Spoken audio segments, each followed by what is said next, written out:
Eu nunca olhei para o jogo de futebol como uma coisa que se restringisse às 4 linhas do campo.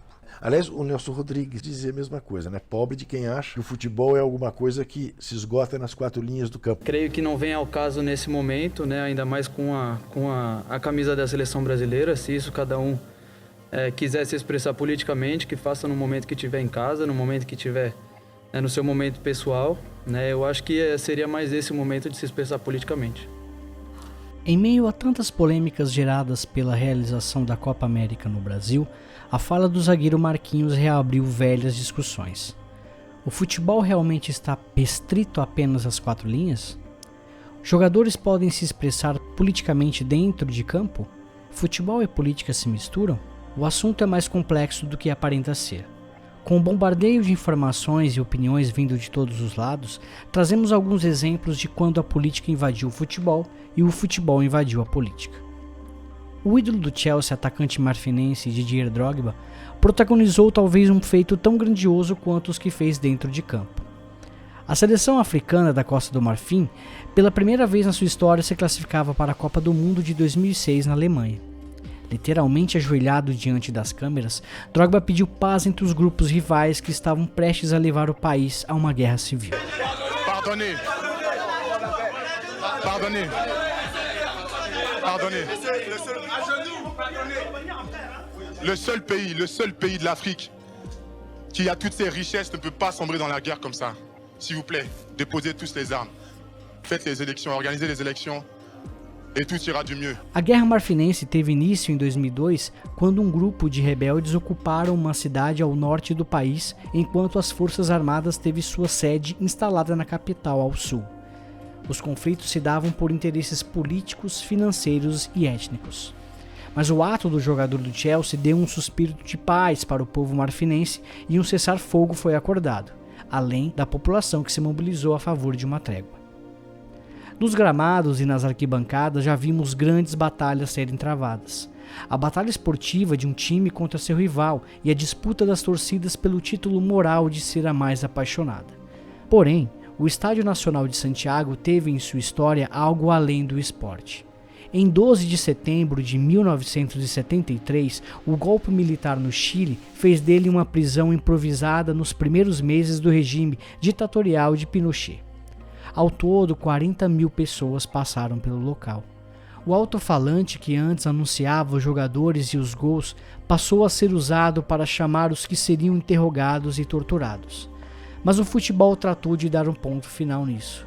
O Chile disputaria o segundo jogo da repescagem para a Copa do Mundo de 74 contra a União Soviética em seu país.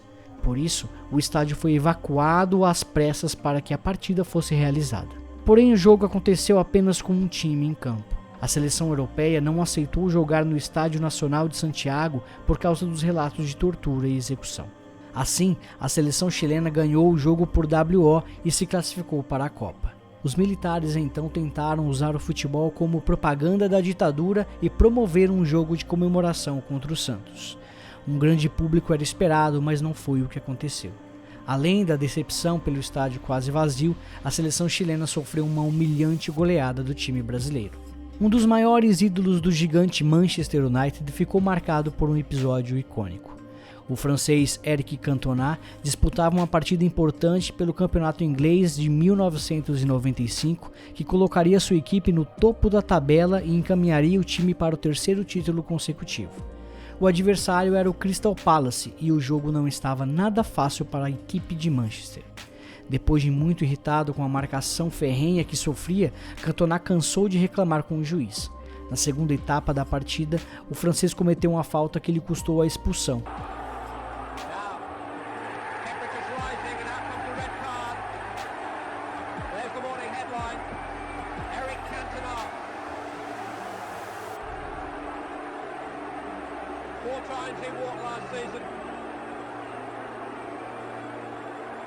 Times he won last season, once more in a pre-season game, and now for the 5th time in his Manchester United career, Eric Cantona is sent off.